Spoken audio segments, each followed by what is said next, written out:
ओम श्री गणेशाय नमः। जय श्री राम।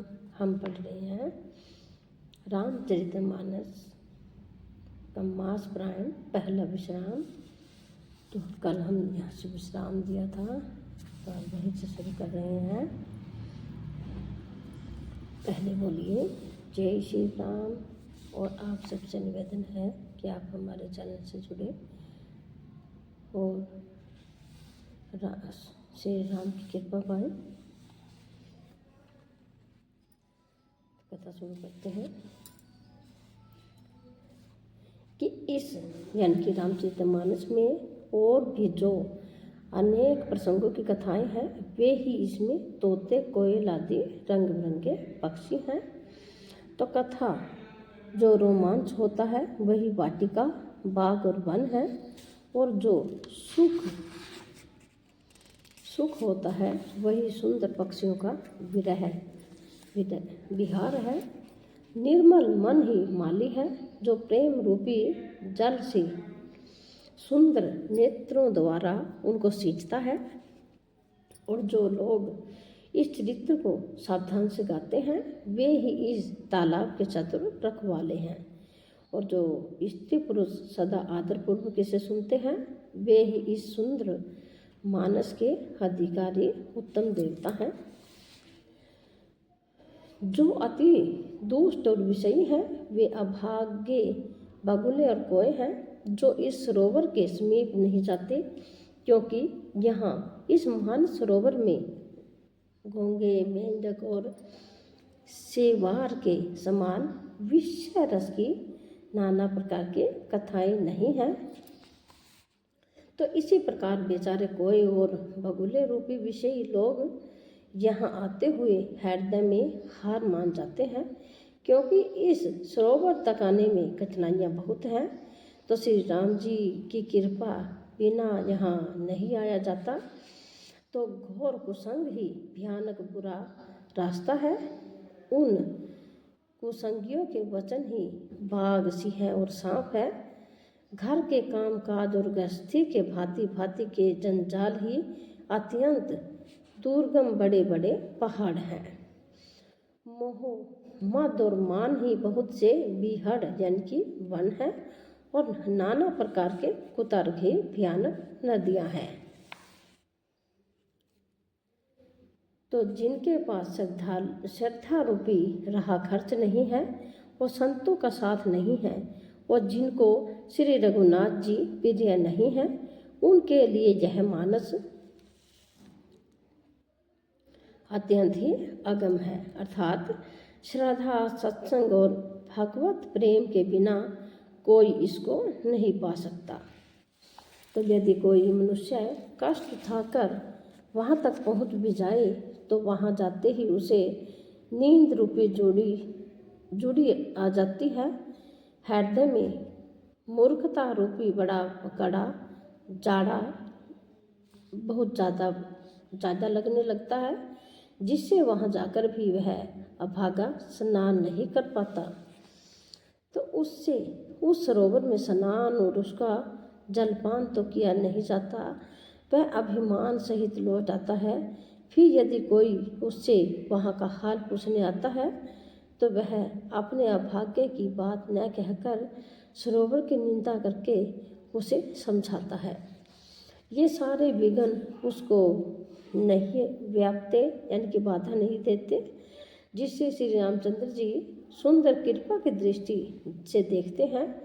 वही आदरपूर्वक इस सरोवर में स्नान करता है, और महान भयानक त्रिताप से आध्यात्मिक, आदि दैविक, आदि भौतिक तापों से नहीं जलता। तो जिनके मन में श्री रामचंद्र जी के चरणों में सुंदर प्रेम है, वे इस सरोवर को कभी नहीं छोड़ते। हे भाई, जो इस सरोवर में स्नान करना चाहे वह मन लगाकर सत्संग करे। तो ऐसे मानस सरोवर को हृदय के नेत्रों से देखकर और उसमें गोता लगाकर कवि की बुद्धि निर्मल हो गई। हृदय में आनंद और उत्साह भर गया, और प्रेम तथा आनंद का प्रवाह उमड़ आया। उसने वह सुंदर कविता रूपी नदी बह निकली जिसमें श्री राम जी का निर्मल यश रूपी जल भरा है। तो इस कविता रूपिणी नदी का नाम सरयू है, जो संपूर्ण सुंदर मंगलों की जड़ है। लोकमत और वेद मत इसके दो सुंदर किनारे हैं। तो यह सुंदर मानस सरोवर की कन्या सरयू नदी बड़ी पवित्र है और कलयुग के छोटे बड़े पाप रूपी तिनके और वृक्षों को जड़ से उखाड़कर फेंकने वाली है। तो आप सुनते रहिए कि तुलसीदास जी क्या क्या कह रहे हैं कि तीनों प्रकार के श्रोताओं का समाज ही इस नदी के दोनों किनारों पर बसे हुए पुरखे गांव और नहर हैं और संतों की सभा ही सब सुंदर मंगलों की जड़ यानी कि अनुपम अयोध्या जी है। तो सुंदर कीर्ति रूपी सुहावनी सरयू जी राम भक्ति रूपी गंगा जी में जा मिली। सरयू नदी है जो गंगा जी में जाकर मिली। तो छोटे भाई लक्ष्मण जी सहित श्री राम जी के युद्ध का पवित्र यश रूपी सुहावना महानंद सोन उसमें आ मिला। तो दोनों के बीच में भक्ति रूपी गंगा जी की धारा ज्ञान और वैराग्य के सहित शोभित हो रही है। ऐसी तीनों तापों को जलाने वाली यह तिमुहानी नदी राम स्वरूप रूपी समुद्र की ओर जा रही है। तो इस कीर्ति रूपी सरयू का मूल मानस श्री रामचरित्र है और यह राम भक्ति रूपी गंगा जी में मिली, इसलिए यह सुनने वाले सज्जनों के मन को पवित्र कर देगी।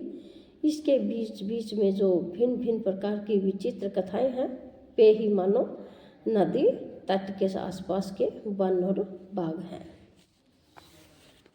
तो श्री पार्वती जी और शिव जी की विवाह की बराती इस नदी में बहुत प्रकार के असंख्य जलचर जीव हैं। श्री रघुनाथ जी के जन्म की आनंद बधाइयाँ ही इस नदी के भंवर और तिरंगों की मनोहरता है।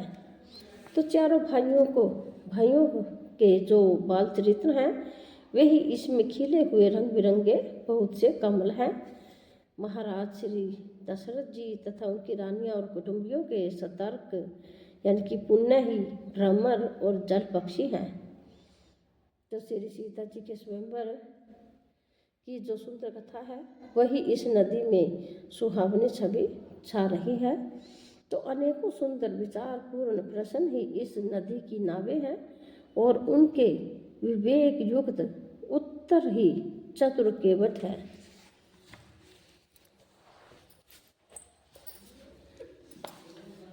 तो इस कथा को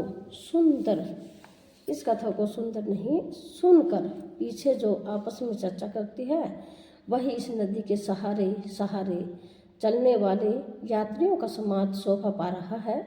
तो परशुराम जी का क्रोध इस नदी की भयानक धारा है और श्री रामचंद्र जी के श्रेष्ठ वचन ही सुंदर बंधे हुए घाट है। तो भाइयों सहित श्री रामचंद्र जी के विवाह का उत्साह ही इस कथा नदी की कल्याणकारिणी वाण है जो सभी को सुख देने वाली। इसके कहने सुनने में जो हर्षित और पुलकित होते हैं वे ही पुण्यात्मा पुरुष हैं। जो प्रसन्न मन से इस नदी में नहाते हैं। तो श्री रामचंद्र जी के राज तिलक के लिए जो मंगल साज सजाया गया वही मानो पर्व के समय इस नदी पर यात्रियों के समूह इकट्ठे हुए हैं। कैकई की कुबुद्धि ही इस नदी में काई है, जिसके फलस्वरूप बड़ी भारी विपत्तियां पड़ी। तो संपूर्ण अनगिनत उत्पादों को शांत करने वाले भरत जी का चरित्र नदी तट पर किया जाने वाला जप यज्ञ है। कलयुग के पापों और दुष्टों के अवगुणों के जो वर्णन है वे ही इस नदी के जल का कीचड़ और बगुले कोय हैं।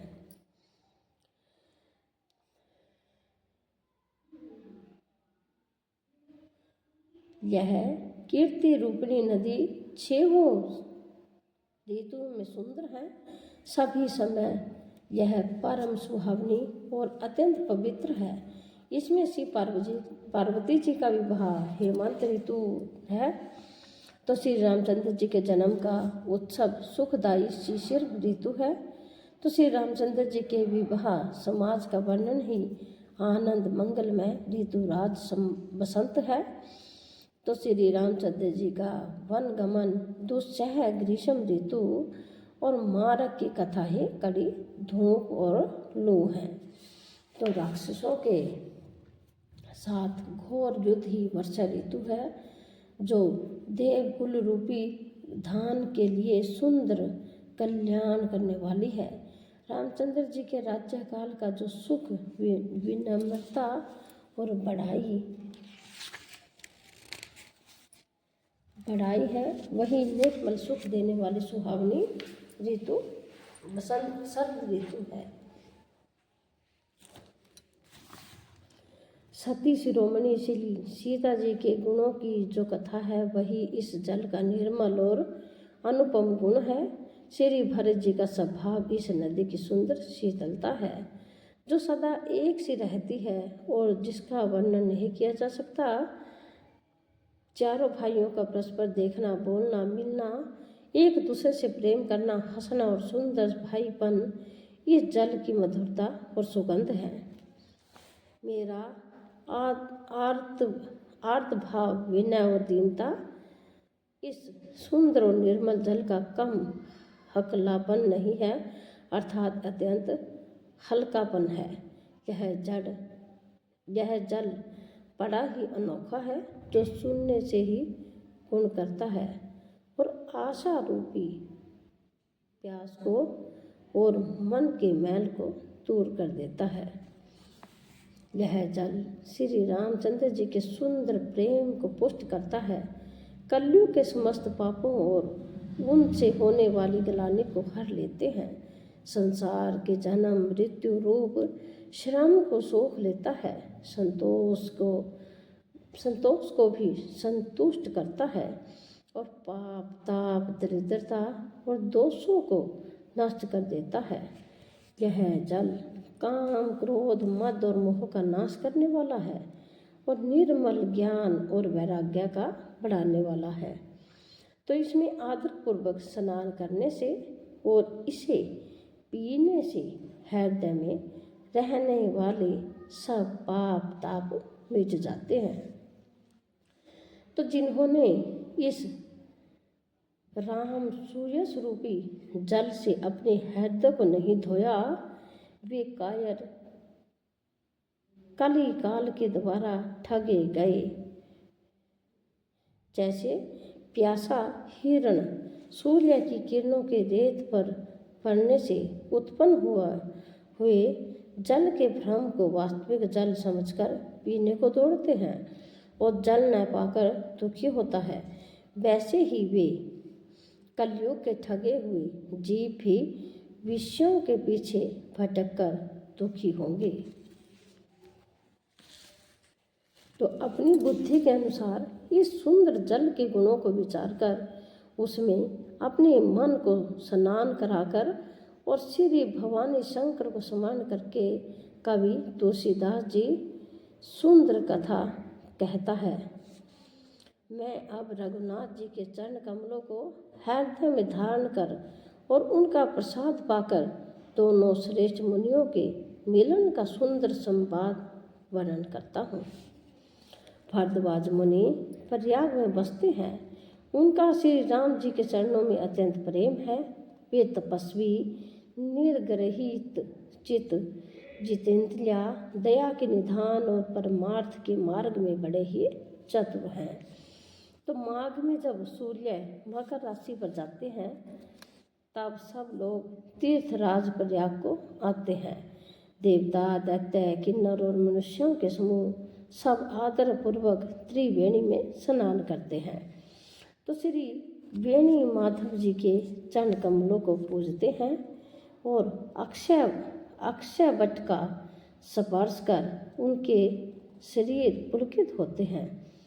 भारद्वाज जी का आश्रम बहुत ही पवित्र, परम रमणीय और श्रेष्ठ मुनियों के मन को भाने वाला है।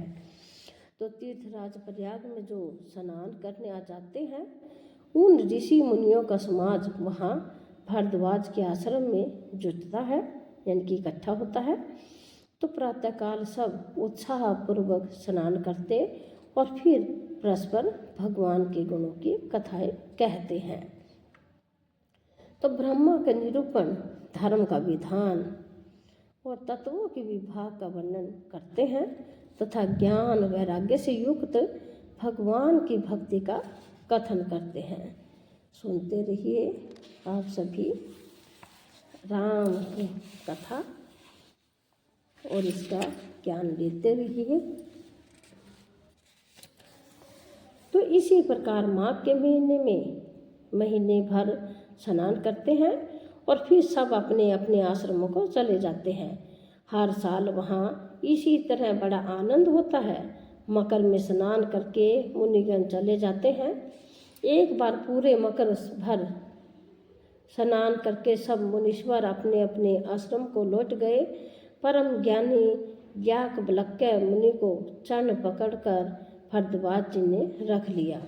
तो आदरपूर्वक उनके चरण कमल धोए और बड़े ही पवित्र आसन पर उन्हें बैठाया। पूजा करके मुनि याज्ञवल्क्य के सूयश का वर्णन किया और फिर अत्यंत पवित्र और कोमल वाणी से बोले। क्या बोले तो सुनिए कि हे नाथ, मेरे मन में एक बड़ा संदेह है। वेदों का तत्व सब आपकी मुट्ठी में है, अर्थात आप ही वेद का तत्व जानने वाले होने के कारण मेरा संदेह निवारण कर सकते हैं। पर उस संदेह को कहते मुझे भय और लाज आती है। भय इसलिए कि कहीं आप यह न समझे कि मेरी परीक्षा ले रहा है। लाज इसलिए कि इतनी आयु बीत गई, अब तक ज्ञान न हुआ, और यदि नहीं कहता तो बड़ी हानि होती है, क्योंकि अज्ञानी बना रहता हूँ। तो हे प्रभु, सत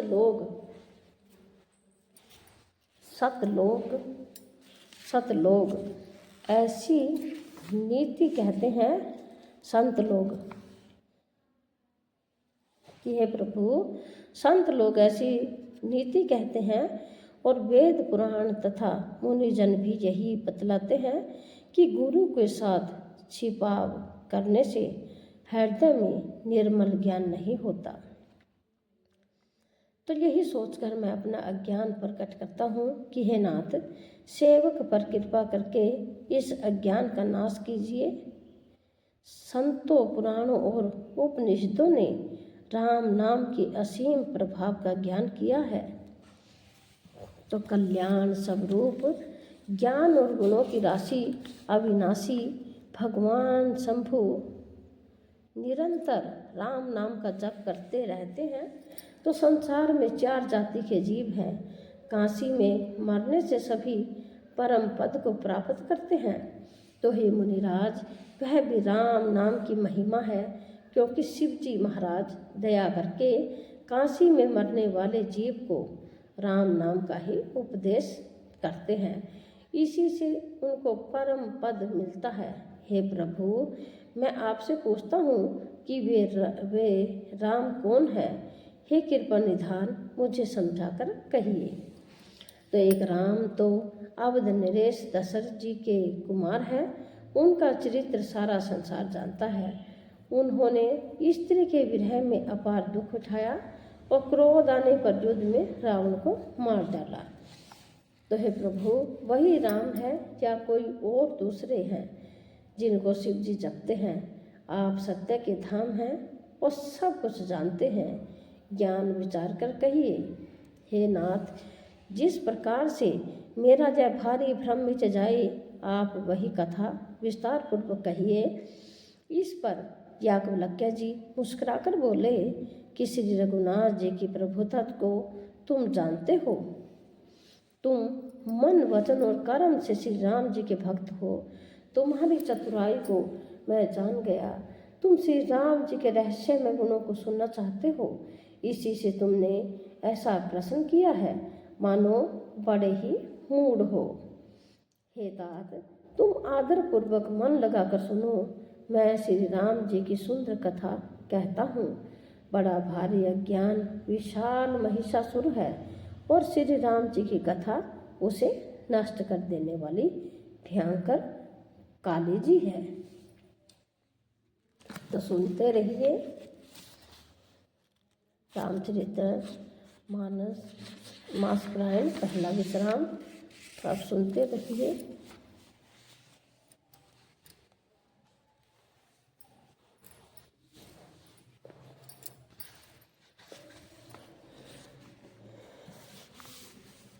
कि श्री राम जी की कथा चंद्रमा की किरणों के समान है, जिसे संत रूपी चकोर सदा पान करते हैं। ऐसा ही संदेह पार्वती जी ने किया था। तब महादेव जी ने विस्तार से उसका उत्तर दिया था। तो अब मैं अपनी बुद्धि के अनुसार वही उमा और शिव जी का संवाद कहता हूँ। पहले यही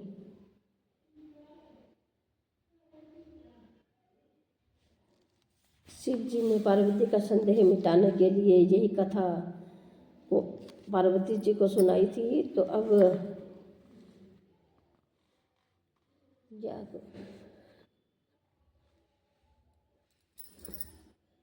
यही कथा उन्हें सुनाने जा रहे हैं याज्ञवल्क्य जी। अब मैं अपनी बुद्धि के अनुसार वही उमा और शिव जी का असंवाद कहता हूँ। वह जिस समय और जिस हेतु से हुआ उसे हे मुनि तुम सुनो, तुम्हारा विषाद मिट जाएगा। एक बार त्रेता युग में शिव जी अगस्त्य ऋषि के पास गए। उनके साथ जगत जननी भवानी सती जी भी थी। तो ऋषि ने संपूर्ण जगत के ईश्वर जानकर उनका पूजन किया। मुनीश्वर अगस्त्य जी ने राम कथा विस्तार से कही, जिसको महेश्वर ने परम सुख मानकर सुना। फिर ऋषि ने शिव जी से सुंदर हरि भक्ति पूछी और शिव जी ने उनको अधिकारी पाकर रहस्य सहित भक्ति का निरूपण किया। तो श्री रघुनाथ जी के गुणों की कथाएं कहते सुनते कुछ दिनों तक शिव जी वहाँ रहे। फिर मुनि से विदा मांगकर शिव जी दक्ष कुमारी सती जी के साथ घर कैलाश पर चले गए। तो उन्हीं दिनों पृथ्वी का भार उतारने के लिए श्री हरि ने रघुवंश में अवतार लिया था। वे अविनाशी भगवान उस समय पिता के वचन से राज्य का त्याग करके तपस्वी या साधु वेश में दंडक वन में विचर रहे थे। तो शिव जी हृदय में विचारते जा रहे थे कि भगवान के दर्शन मुझे किस प्रकार हो। तो प्रभु ने गुप्त रूप से अवतार लिया।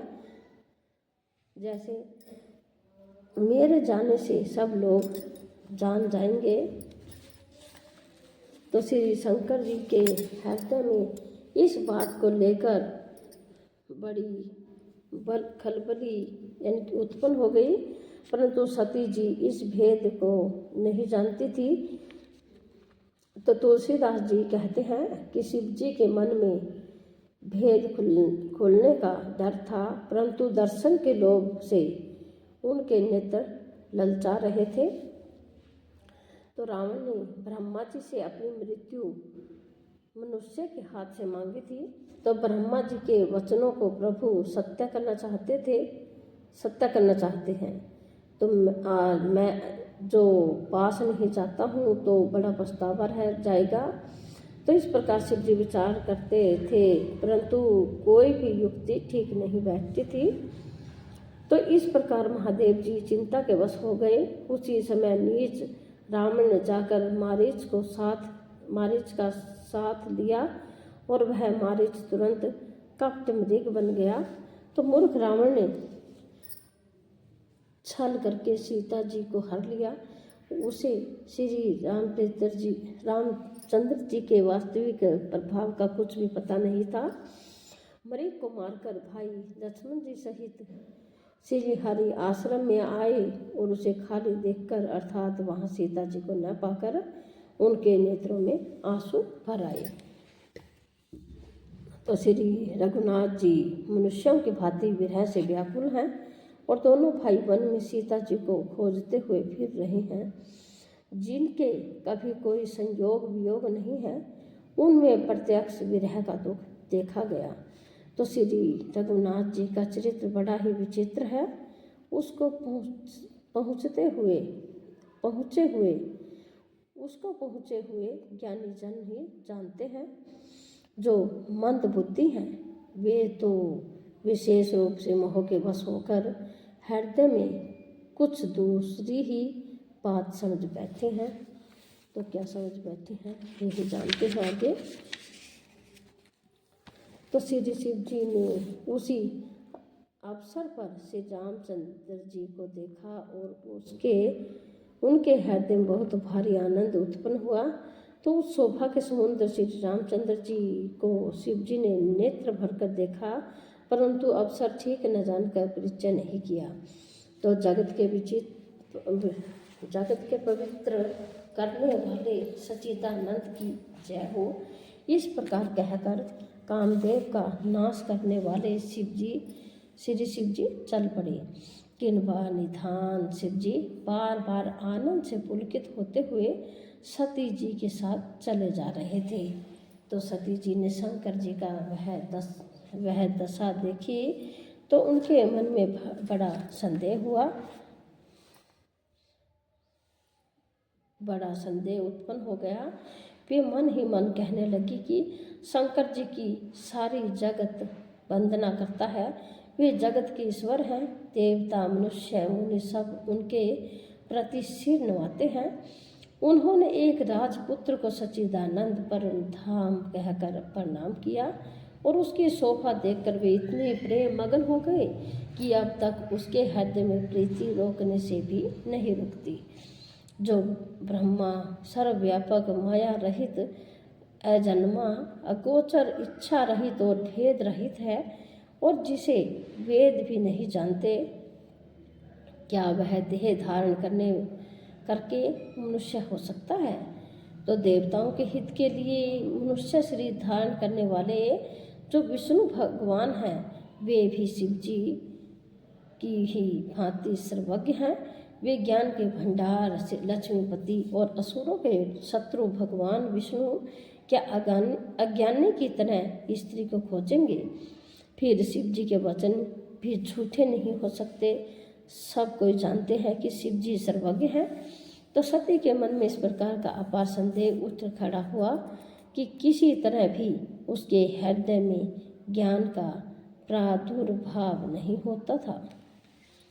यद्यपि भवानी जी ने प्रकट कुछ नहीं कहा, पर अंतर्यामी शिव जी सब जान गए।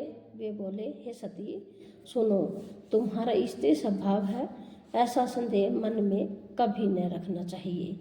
जिसकी कथा का अगस्त्य ऋषि ने गान किया है, जिनकी भक्ति मैंने मुनि को सुनाई, वे वही मेरे इष्ट देव श्री रघुवीर जी हैं, जिनकी सेवा ज्ञानी मुनि सदा किया करते हैं। तो ज्ञानी मुनि योगी और सिद्ध निरंतर निर्मल चित्त से जिनका ध्यान करते हैं तथा वेद पुराण और शास्त्र नीति नेति कहकर जिनकी कीर्ति गाते हैं, वही सर्वव्यापक समस्त ब्रह्मांडों के स्वामी मायापति नित्य परम स्वतंत्र ब्रह्मा रूप भगवान श्री राम जी ने अपने भक्तों के हित के लिए अपनी इच्छा से रघुकुल के मणि रूप में अवतार लिया है। यद्यपि शिव जी ने बहुत बार समझाया, फिर भी सती के हृदय में उनका उपदेश नहीं बैठा। तब महादेव जी मन में भगवान की माया का बल जानकर मुस्कुराते हुए बोले, जो तुम्हारे मन में बहुत संदेह है तो तुम जाकर परीक्षा क्यों नहीं लेती? जब तक तुम मेरे पास लौट आओगी तब तक मैं इसी बड़ की छाव में बैठा हूँ। जिस प्रकार तुम्हारा यह अज्ञान जनित भारी भ्रम दूर हो, भली भांति विवेक के द्वारा सोच समझकर तुम वही करना। शिव जी की आज्ञा पाकर सती चली और मन में सोचने लगी कि भाई क्या करूं, कैसे परीक्षा लूं। तो आइए जानते हैं माता जी ने कैसे परीक्षा ली श्री राम जी की। तो इधर शिव जी ने मन में ऐसा अनुमान किया कि दक्ष कन्या सती का कल्याण नहीं है। जब मेरे समझाने से भी संदेह दूर नहीं होता तब मालूम होता है विधाता ही उल्टे हैं, तब सती का कुशल नहीं है। जो कुछ राम ने रच रखा है वही होगा, तर्क करके कौन शाखा यानी कि विस्तार बढ़ावे।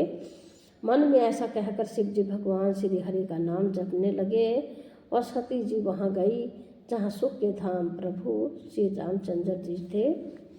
तो सती बार बार मन में विचार कर सीता जी का रूप धारण करके उस मार्ग की ओर आगे होकर चली, जिससे सती जी के विचार अनुसार मनुष्यों के राजा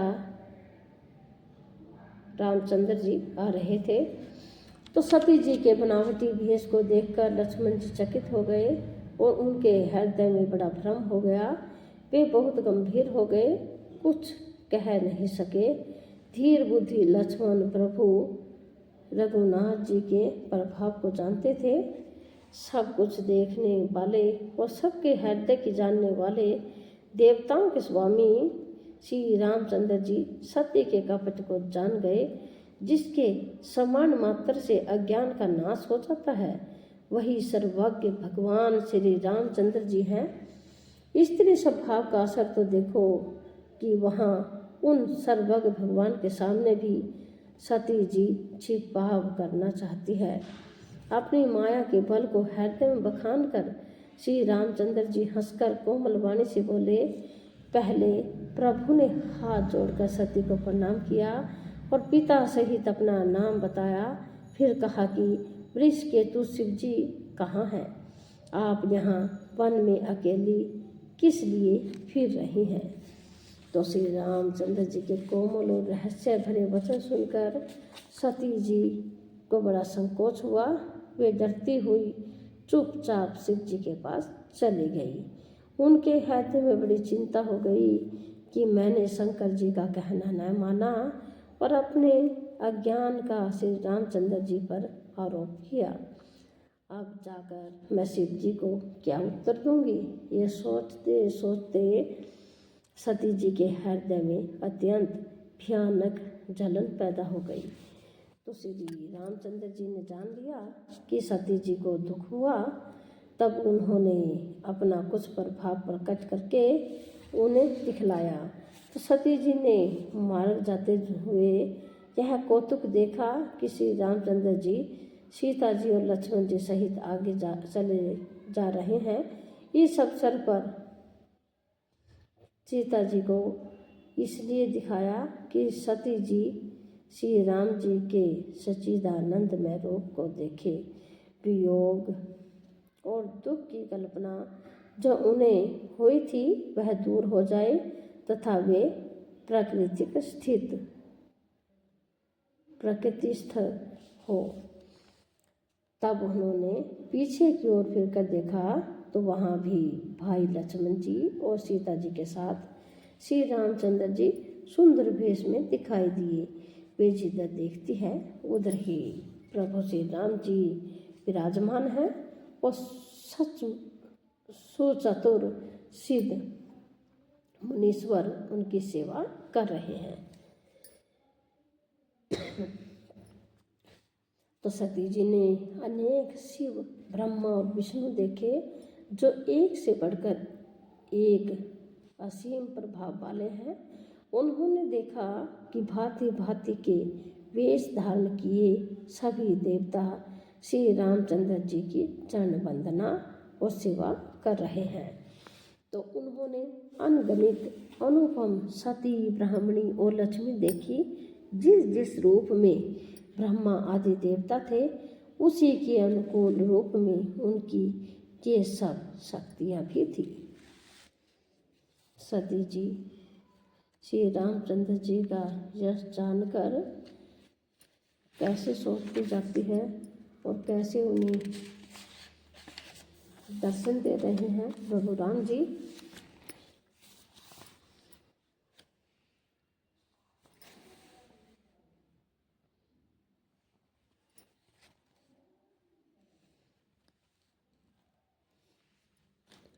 तो सती जी ने जहाँ तहाँ जितने रघुनाथ जी देखे शक्तियों सहित, वहाँ उतने ही सारे देवताओं को भी देखा। तो संसार में जो चराचर जीव हैं वे भी अनेक प्रकार से सब देखे। तो उन्होंने देखा कि अनेकों वेश धारण करके देवता प्रभु श्री रामचंद्र जी की पूजा कर रहे हैं, परंतु श्री रामचंद्र जी का दूसरा रूप कहीं नहीं देखा।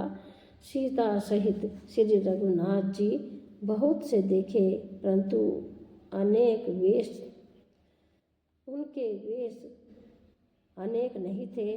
सब जगह वही रघुनाथ जी, वही लक्ष्मण, वही सीता जी थी। सती ऐसा देखकर बहुत ही डर गई। उनका हृदय कांपने लगा और देह की सारी सुध बुध जाती रही। वे आंख मूंद कर मार्ग में बैठ गई। फिर आंख खोलकर देखा तो वहाँ दक्ष कुमारी सती जी को कुछ भी न दिख पड़ा। तब वे बार बार श्री रामचंद्र जी के चरणों में सिर नवाकर वहाँ चली जहाँ शिव जी थे। जब पास पहुँची तब श्री शिव जी ने हंसकर कुशल प्रश्न करके कहा कि तुमने राम जी की किस प्रकार परीक्षा ली, तो सारी बात सच सच कहो। तो हम मास पढ़ाएं, दूसरा विश्राम शुरू हो गया है। तो सती जी ने श्री रघुनाथ के प्रभाव को समझकर बोलिए कर डर के मारे शिव जी से छिपाव किया और कहा कि हे स्वामी, मैंने कुछ भी परीक्षा नहीं ली, वहाँ जाकर आपकी ही तरह प्रणाम किया। आपने जो कहा वह झूठ नहीं हो सकता। मेरे मन में यह बड़ा विश्वास है। तब शिव जी ने ध्यान करके देखा तो सती जी ने जो चरित्र किया था सब जान किया। फिर श्री रामचंद्र जी की माया को सिर नवाकर, जिसने प्रेरणा करके सती के मुँह से भी झूठ कहला दिया, सुजान शिव जी ने मन में विचार किया कि हरि की इच्छा रूपी भावे प्रबल है। सती जी ने सीता जी का वेश धारण किया। यह जानकर शिव जी के हृदय में बड़ा विषाद हुआ। उन्होंने सोचा कि यदि मैं अब सती से प्रीति करता हूँ तो भक्ति मार्ग लुप्त हो जाता है और बड़ा अन्याय होता है। बोलिए जय श्री राम।